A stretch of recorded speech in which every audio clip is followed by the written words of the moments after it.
My name is Suzanne. I'm a 42-year-old housewife working part-time. We don't have children, but my relationship with my husband Alex is pretty good. Living with his parents has, I feel, strengthened our bond even more. Since our living environment changed, I believe that my husband has become a bit kinder. Maybe he's grateful that I agreed to live with his parents. It might seem odd to have reservations as a married couple, but that's one of his good points. However, my mother-in-law is a different story. And so is my sister-in-law. Suzanne, your socks are torn. You should be more careful about your clothing. As I was relaxing in the living room on my day off, my mother-in-law pointed out a hole in my sock. You're right. I need to throw these away. I quickly took off my socks, but my mother-in-law laughed mockingly. Wearing torn socks, Suzanne? What kind of family did you grow up in? Or do you not have money for new socks? Even though you don't have children and you're working so hard. Not noticing the anger in my face, my mother-in-law lifted her shopping bags happily. Anyway, look at this. I bought new clothes and accessories for a trip with Michelle. Michelle is my husband's sister, my sister-in-law. Mother-in-law, haven't you always said not to waste money? You can't wear old-fashioned clothes when going on a trip. Torn socks are obviously out of the question. And it's not just any trip. It's to thank my late father. My father-in-law had been a successful businessman and passed away soon after retirement. It's true that he left a substantial inheritance. Some of it should have gone to my husband, but my mother-in-law took his portion, increasing her own share. My husband only inherited a small piece of rural land that his father had bought as a part of his hobby. My mother-in-law's comfortable life is thanks to my husband's good grace. I wonder if she understands that? Suzanne, do you really think you have a right to complain about someone else's shopping? You're living here without paying rent. My sister-in-law visits the house almost every weekend. She butted in on our conversation during her visit. Do you think my mother's spending reduces the inheritance? Unfortunately for you, she's just spending her own money. In addition to my mother-in-law, my sister-in-law is also problematic. My mother-in-law is just sarcastic, but my sister-in-law is worse, directly harassing me many times. Suzanne, doesn't your stew taste terrible? She comments on my dinner, tasting and then complaining. How could you serve such salty food to our mother? What were you thinking? Is it salty? It doesn't seem so to me. I'm not asking for your opinion. If I say it's salty, then that's the fact. My sister-in-law then grabbed the stew dish and headed straight to the kitchen. Unbelievably, she threw the stew into the sink. Not just the dish, but all the remaining stew in the pot, too. What are you doing? I was going to serve that for dinner when my husband comes home from work. Eating such a salty stew could make Alex sick, too. I threw it out for the family's sake. Since you're just staying here, not doing anything else, you should cook better meals. My mother-in-law ignored Michelle's harassment and looked away. This is really awful. Alex and I do live here, but there's a valid reason for it. That's right. You're living here to save on rent, aren't you? Just squatting here. But taking over this house as if it's your own, that's out of the question. It's not acceptable. Michelle always shows this kind of hostility towards me. She carelessly throws away my cooking, deliberately breaks my belongings, or accidentally disposes of them. Of course, my mother-in-law doesn't react to these things. She says nothing, even when Michelle does something terrible. This kind of behavior happens only when Alex is not around. She knows that the problem would escalate if Alex were here. I've thought about telling Alex about Michelle's behavior, but I don't want to trouble him, so I keep quiet about it. Maybe Michelle feels insecure. She might worry that us living in this house could affect the inheritance distribution when my mother-in-law passes away. I don't think there's any need to worry about that, and I had faith that someday she would understand. But maybe I'm too optimistic. One day, something unbelievable happened. On a holiday, while my mother-in-law was watching TV and I was cleaning, the doorbell rang. "Yes, please come in." "Sorry to keep you waiting. We're the movers." A young man's voice came through the intercom. "Movers? We don't have any moves scheduled. Are you sure you're not mistaken?" As I opened the door to talk, the movers suddenly entered the house, bringing in many boxes. "What is this?" "We're here to deliver your items. Please check the delivery slip." Holding the delivery slip, I was shocked to see it was indeed addressed to our house. Seeing the sender's name, I was astonished. It was Michelle's name. "Mother-in-law." I quickly asked the movers to stop and inquired about the situation with my mother-in-law. "What's going on? Is Michelle moving in here?" My mother-in-law looked away and up at the sky as she answered. "Oh, well, I forgot to tell you. Truthfully, Michelle is moving into this house." "What?" My mother-in-law continued explaining in an indifferent manner. "Michelle's been divorced, so she lost her place to live and decided to move here. Really, her husband is so petty. Just for buying a few branded items, he kicked her out and asked for divorce.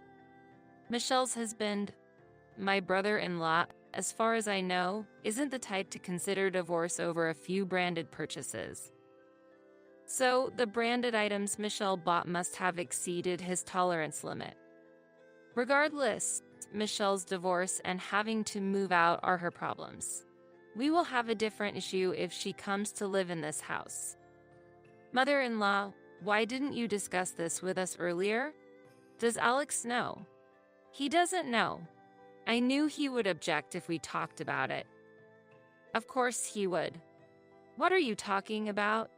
Even if Michelle comes here, we don't have spare rooms, do we?" "About that." Suddenly, there was noise at the front door. "Oh, the luggage is here already? Then hurry up and bring it in. It's in the way if you just leave it at the entrance. Please, keep working quickly." Michelle appeared with the movers. "Michelle, what is this about? We weren't informed about any sudden plans for you to move in. It was decided suddenly. Of course, my mother knows about it. If the owner of the house agrees, then there's no problem." The owner of the house is indeed my mother-in-law, but making such a decision suddenly without the rest of the family's consent is unacceptable. And why can't I return to the house I was born and raised in? You're just an outsider. You're just living here as Alex's wife. Still, it's a problem if you suddenly show up. We don't have enough rooms. Where do you plan to stay? Obviously, I'll use your bedroom. What? Don't you understand? That means you need to leave the house. There's no reason for us to live together now that I'm back. You suddenly came here after my father passed away. But Mother isn't an elderly person needing care yet. I know you're just pretending to take care of her to save on rent and living expenses. How could Michelle have such a misunderstanding? We're paying as much as $2,700 per month for this house, including rent. I tried to argue, but Michelle ignored me and turned back to my mother-in-law. Don't worry, Mother. Your daughter has returned to you. I'll take care of you when you need it. With those words, Michelle entered our bedroom and began pulling things out of the closet. What are you doing? Please stop. I need space for my things. Look, there are many cardboard boxes, so pack your clothes in them. You're moving out soon anyway, right? Using these boxes is quite eco-friendly. Moving out? Yes, unfortunately, your freeloading days end here. I'm going to live here with my mother from now on. Freeloaders who don't pay rent should leave. Michelle grabbed a travel bag from the closet and threw it at me. Now, pack your things in that bag. Michelle pointed and laughed at me. The pain from the bag hitting me was nothing compared to the anger boiling inside me. Fine. I'll discuss it with Alex and leave as soon as possible. In my mind, I wanted to warn Michelle and the mother-in-law of the consequences that would fall upon them. But seeing her smug face, that thought flew away. It was time to reveal the truth. Please, don't regret this. There's no way I'll regret it. Once you leave, I'll be able to begin a peaceful life with my mother. Ignoring Michelle, I stood up and walked out of the front door. I then immediately contacted Alex. Hello, Alex. The time has come to put our plan into action. Pretending to be submissive, I had actually been preparing to give Michelle and my mother-in-law a taste of their own medicine. 3 months later, Alex and I were spending a peaceful holiday together in our new apartment for the first time in a while. Suddenly, Alex's phone started ringing. Hello. Yes. Alex. It seemed that the caller was Michelle, Alex's sister. Her voice was so loud that we could hear her clearly without even using the speakerphone. What's going on? Mother's bank account is empty. I can't believe it. Did you take her money while living with her? Michelle's voice was filled with anger, but Alex remained calm as he responded. Please don't say such groundless things. You know that's not possible. Then why is the money gone? What happened to the inheritance from Dad? So that's it. Michelle completely misunderstood the situation. Looking at Alex, he seemed to be thinking the same thing. Michelle, where did you get that idea? Mother never had much money to begin with. What? The family home and land are valuable, yes, but she had almost no financial assets. When we settled the inheritance, our mother got the house. I got some old house in the countryside, and you received the rest of the financial assets. But there should have been some money left. There was a little, but Mother spent almost all of it. This was the truth. Like Michelle, who went on a shopping spree with branded goods and got divorced, my mother-in-law was also quite a spendthrift. Having land and a house doesn't help if you lack the cash for daily expenses. My mother-in-law, being a housewife, would quickly deplete any small savings with her spending habits. That's why we managed her living expenses while living together, keeping a close eye on her extravagant spending. But it seems that Mother spent her savings on buying herself luxuries. Money is not bottomless. It is bound to run out eventually. That's a lie. I heard that Mother said she let you live with her because you had a poor income. She was letting you stay for free. I don't know what Mother said, but that's all a misunderstanding. We paid all the living expenses and utility bills while living there. Susan has kept the household accounts. We can show them to you anytime. So that's how it is. Michelle probably believed that living with her supposedly wealthy mother would secure a stable life for her after divorce. But from now on, Suzanne and I don't have to worry about taking care of my mother since you've taken on that responsibility. Wait, hold on a second. You said it yourself, Michelle. We're not needed anymore. So the house's utility bills and the property tax I've been paying will now be your responsibility. How my mother-in-law, with no savings, will pay the substantial property tax in the future will be interesting to see. But I don't have that kind of money. What should I do? Why don't you sell the house? I took the phone from Alex and made the suggestion directly to her. Despite all the awful things she had said and the harassment we received, I couldn't hold back from speaking to her. It would fetch a good amount. That way, you won't have to worry about property tax, and you'll have cash on hand. Just remember, if spendthrifts like you and Mother get a large sum, it might disappear quickly. What an unbelievable suggestion. If we sell the house, we won't have a place to live, right? As I looked out at the night view from the high floor of our apartment, I smiled softly. Maybe, but that's not our problem. You may very well have to sell the house and live in a smaller apartment. Either way, we'll be here on the top floor of a tower mansion, enjoying the beautiful night view. A tower mansion? What are you talking about? Michelle sounded surprised. Yes, we moved, just as you instructed. And not just anywhere, but to the top floor of the latest tower mansion in a fantastic area of New York. What? After being forced out of our house by Michelle, we had temporarily lived in a small apartment. But then we found and bought a tower mansion in New York. It was quite a distance from our previous home and conveniently located for saving commuting time. How do you have such money? Did you use up our mother's inheritance? Not at all. The old house in the countryside that Alex inherited from his father sold for a surprisingly high price. That old house. Why? Michelle sounded shocked. She couldn't imagine that an old country house could be valuable. Didn't you know about the new bullet train line? Alex's father's land was near the new station and became part of a major development, causing the land value to soar. It was land we had no use for, so we sold it immediately. We got a much higher price than expected. We're really thankful for his father's foresight. If it sold for so much, you should share that money with us. But when we were settling the inheritance, you agreed that the land was worthless, didn't you? You said you didn't need that rural land because it had no value.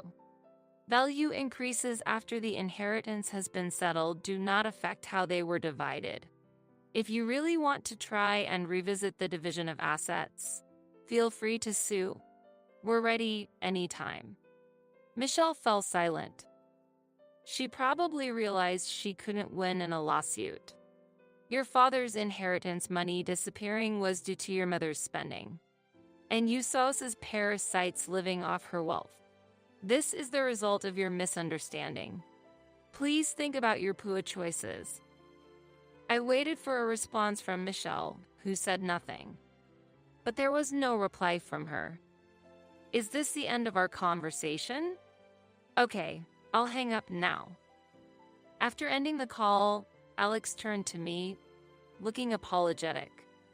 I'm sorry for the trouble my mother and sister have caused. It's been tough for you, hasn't it? What are you talking about? We knew this might happen and decided to do whatever we could together. A couple always supports each other, right? A month later, Alex received a call from his mother. Can you come back to me now? Your sister has left the house. I sensed that my mother-in-law's voice lacked its previous vitality. I can't live alone. She said she never imagined it would be like this.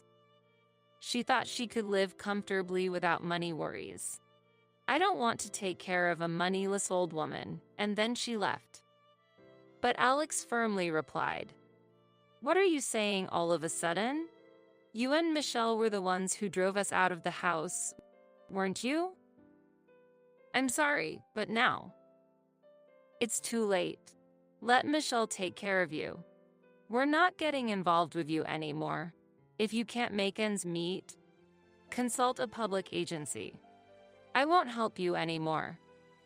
With those words, Alex hung up the phone and blocked the contact details of his family home. We don't regret cutting ties with Michelle and my mother-in-law. The same goes for Michelle, who is now missing.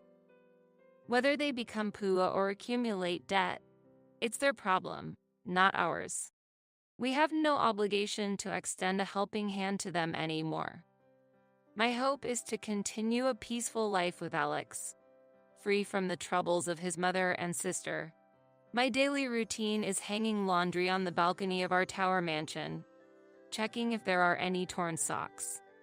This is the happiest life for me.